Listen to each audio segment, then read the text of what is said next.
여러분, 아시아에 제2 외환위기가 온다, 그리고 올 수 있다, 이렇게 예측한 데가 미국의 경제 전문 매체인 블룸버그입니다. 그런데 블룸버그가 아주 구체적으로 지금은요, 아시아 외환위기의 징조가 점점 커지고 있다, 지금 이렇게 이야기를 하고 있습니다. 사실 블룸버그가 아시아 외환위기가 터지면 가장 먼저 터지는 나라를 대한민국을 지목했고요. 두 번째는 필리핀 페소화를 지목했고요. 세 번째는 태국의 바트화를 지목을 했습니다. 그래서 그런지 그런 기사만 나오면 눈에 불을 켜고 볼 수밖에 없더라고요. 예. 그래서 오늘은요, 지금 9월에 블룸버그에서 보도한 내용에 의하면 말입니다, 외국인 자금 이탈이 아시아에서 엄청 났다는 겁니다. 이렇게 되면 아시아의 외환위기를 더욱 부채질할 수 있다, 이렇게까지 이야기합니다. 여러분, 이거 한번 보세요. 9월입니다. 9월. 예, 9월입니다. 9월에 외국인 자금 이탈액 아시아에서만 272억 2천만 달러입니다. 9월에만 말입니다. 우리 돈으로 하면 38조 4,900억 원 됩니다. 38조 4,900억 원. 굉장하죠. 이게 적지가 않습니다. 9월에만 이렇게 빠져나가니까 말입니다. 예. 그러니까 아시아 외환위기에 대한 이야기가 조금씩 나올 수밖에 없는 게 현실입니다. 구체적으로 보면 말입니다, 일본에서 가장 많이 빠져나갔습니다. 일본에서는 175억 2천만 달러로 가장 많이 빠져나갔어요. 그리고 대만에서 많이 빠져나갔습니다. 56억 달러 빠져나갔고요. 그 다음이 대한민국이에요. 19억 달러가 빠져나갔습니다. 굉장히 빠르죠. 인도도 9억 6천만 달러가 빠져나갔고요. 태국도 6억 1천만 달러, 말레이시아도 3억 3천만 달러, 필리핀도 1억 9천만 달러, 베트남까지도 1억 1천만 달러 빠져나갔습니다. 그러니까 전체 규모가 272억 2천만 달러까지 빠져나갔다는 사실이죠. 물론 일본이 전체 액수 중에서 64%가 될 정도로 가장 많이 빠져나간 건 사실이에요. 왜 그럴까요? 이게 미일 금리 역전이 심각하잖아요. 지금 일본은요, 기준금리가 마이너스예요. 마이너스 0.1%입니다. 0.1%. 미국은 지금 기준금리가 3.25%까지 올라왔고요. 결국 말입니다, 미일 금리 역전이 외국인들이 시장에서 빠져나가는 그런 결과를 초래했다, 이렇게 이야기할 수가 있는 건가요? 미일 금리 역전이 그만큼 말입니다, 시장의 충격파는 커진다, 이렇게 해석할 수가 있는 거고요.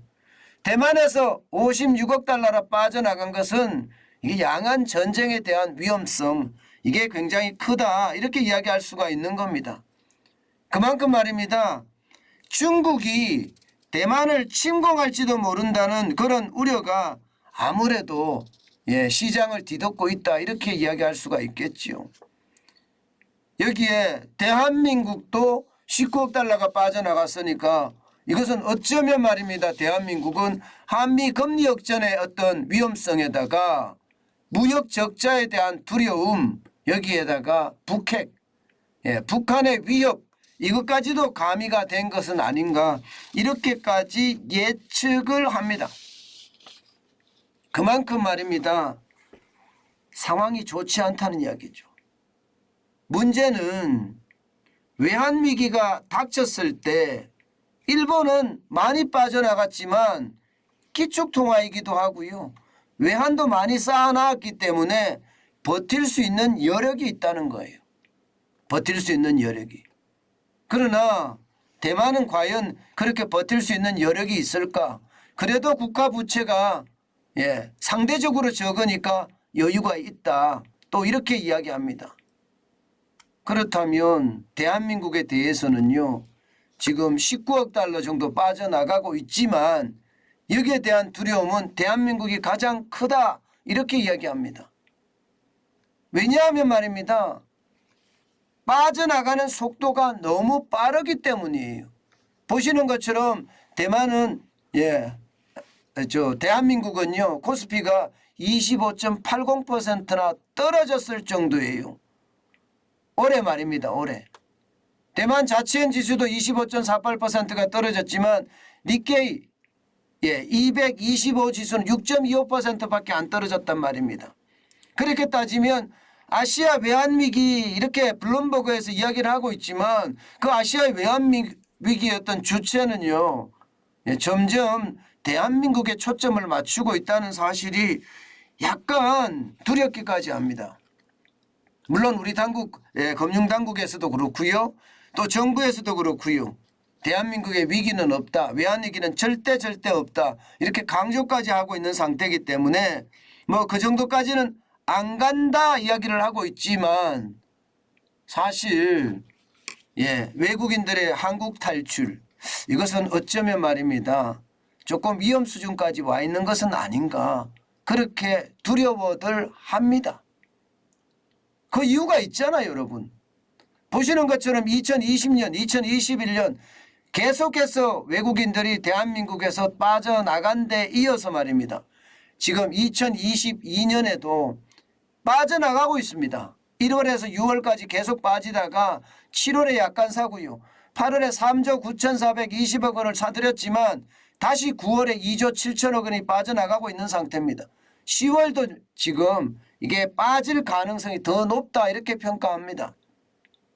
현재까지 18조 3,325억 원 정도가 빠져나갔다 이렇게 이야기하거든요. 실제로도 말입니다. 그런 상황을 감안해 보면 지금 당장 말입니다. 당장의 문제보다는요. 이게 앞으로 시장의 어떤 문제 예를 들어서 금리 역전의 문제가 계속해서 된다면 일본에서 빠져나가는 것처럼 대한민국에서 빠져나간다? 그러면 위기를 초래할 수도 있다는 이야기가 됩니다. 여러분 시장은요 늘 변하고 그 변하는 와중에 이게 위기를 맞을 수도 있거든요. 지금 대한민국은요 그런 위기가 점점 다가올 수 있다는 예측 이거 무시해서는 안 된다고 봅니다. 오죽했으면 블룸버그가 아시아 시장 전체의 외환위기가 올 수도 있다. 지금처럼 미국이 금리를 올리면 아시아 시장은 그만큼 망할 수 있다. 이렇게 이야기를 하고 있거든요. 이미 여러분도 알다시피 아시아 시장 중에 망한 데가 있습니다. 스리랑카가 망했죠. 방글라데시가 망했죠. 파키스탄이 망했죠. 라오스가 사실상 망했어요. 국가 부도가 난 상태예요. 이게 이제 점점 파급이 되고 전이가 된다는 이야기인데 그랬을 때 과연 대한민국의 외환 보유액이 4,300억 달러가 넘기 때문에 버틸 수 있다고 이야기는 하지만 여러분 버티는 거 그렇게 쉽지는 않아 보입니다. 저는 윤석열 정부가 지금 굉장히 발빠르게 움직인다고 생각을 해요. 그만큼 현실에 대한 이제 파악이 거의 다 돼 간다고 보입니다. 그렇다면 여러분 초강력한 저는 개혁 그런 게 필요하다고 생각을 해요. 위기를 위기로 인식하고 그 위기를 아주 중차대하게 대응을 할 때 위기는 기회로 바뀔 수가 있거든요. 지금처럼 위기는 아니다 이런 이야기보다는요. 위기 맞다. 그렇지만 대안을 가지고 있다. 그리고 대안을 정책적으로 촥촥 펼쳐내는 것 그게 저는 굉장히 중요한 지금 정책이라고 생각합니다. 그런 정책은요. 위기를 위기로 인식하고 있다는 그 말 한마디에 시장은요. 그만큼 위기를 인식하고 있어? 그럼 대응책도 있겠네? 하고 신뢰를 오히려 얻을 수가 있다는 것. 그것 때문에 시장은 더 안정화될 수 있다는 것. 저는 윤석열 정부가 반드시 좀 깨달았으면 좋겠어요. 위기 아니다를 계속 강조하는 것보다가 실제 위기는 이렇게 있다. 그러나 우리는 비책을 가지고 있다. 예, 하는 어떤 적극적인 위기 대응을 하는 게 지금 블룸버그에서 이야기하는 외환 위기를 막을 수 있는 그런 기회가 아닐까 저는 다시 한번 생각해 봅니다.